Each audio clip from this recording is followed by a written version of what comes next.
Tiny for Life, and today I'm going to be showing you my bone broth recipe.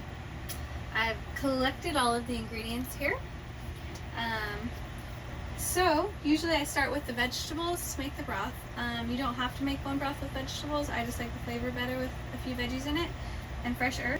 I usually chop up onions and celery, throw those in the bottom of the pot, also with some chopped carrots and some fresh peeled chopped garlic. Throw all those in there. Then I dump in the soup bones. These are just some fresh cut soup bones from our local butcher. Beef bones, and I usually put 2 to 5 pounds in there depending on how strong I want it. This time I'm going to go with about 2.5 pounds of soup bones if I can get them out. There we go. So about half that package because the whole thing was 5 pounds. So you can see we've got our bones in there. The next thing that I add is the fresh frozen herbs from my garden from the summer. I make little packets of these. This is just like parsley, chives, sage, rosemary, thyme, those kind of things. So fresh herbs. Super healthy, cancer fighting, lots of antioxidants. So I always add those to bone broth. Also, so those go in and they'll get thawed out there as soon as we do that. Okay, then I add the water, fill the whole thing up with water, and while that's filling up, we will add the apple cider vinegar. You want to always add 1 to 2 tablespoons of apple cider vinegar to your bone broth because it helps get all that good nutrients out of the bones.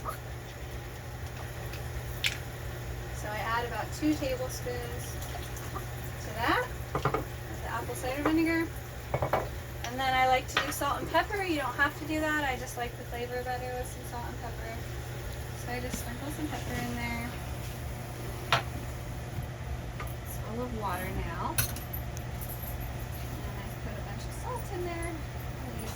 Then put the lid on, and we're going to select low, and then let it go.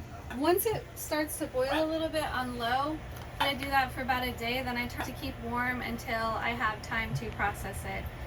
Sometimes I leave it in there for 48, 72 hours. It just depends when I have time to actually pour it, strain it, and pour it into the jars. Bone broth is super healthy and it helps heal your gut lining.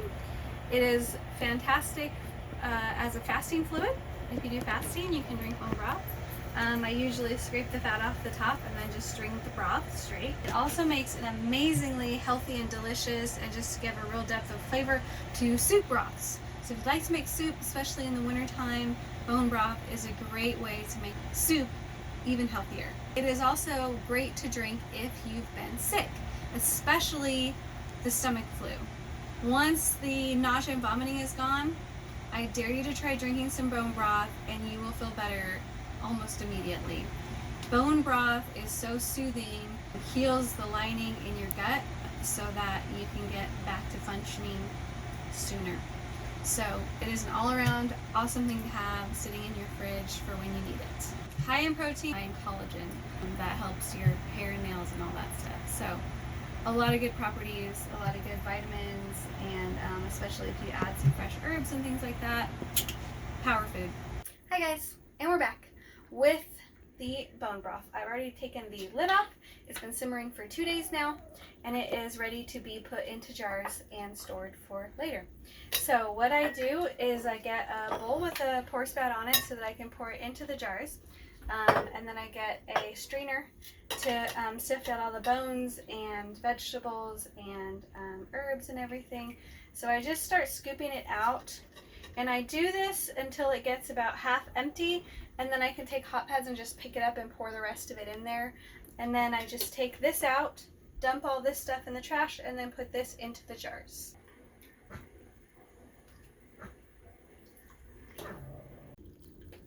I dumped out what was in here into the trash. I just set that in the sink for a second. When this starts to fill up, then I start pouring it into jars real quick. There's enough here for about 2 jars, and I fill the jars not quite all the way to the top, but pretty close. So there's our first jar done. We'll go ahead and do another one. Make sure your jars are clean and sanitized. If you have a sanitary button on your dishwasher, make sure they are sanitized because you want this to last in the fridge for quite a while. Okay, so we've got 2 jars so far. We're about 1/3 of the way down in the crock pot, so we're going to get a few more jars of bone broth filled up, and that's a nice deep brown color, some good broth.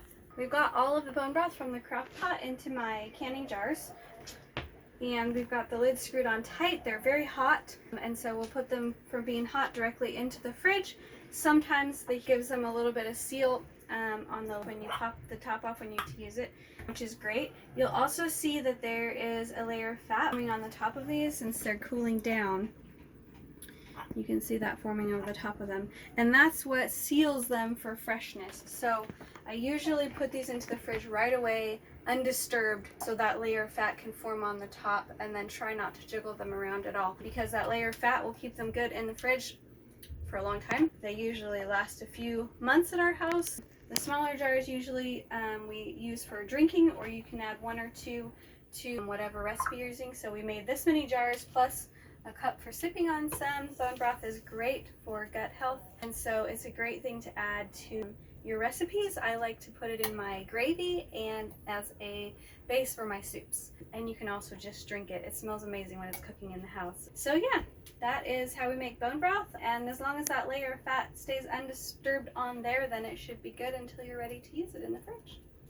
Remember, even if you don't live tiny, you can still live the tiny lifestyle.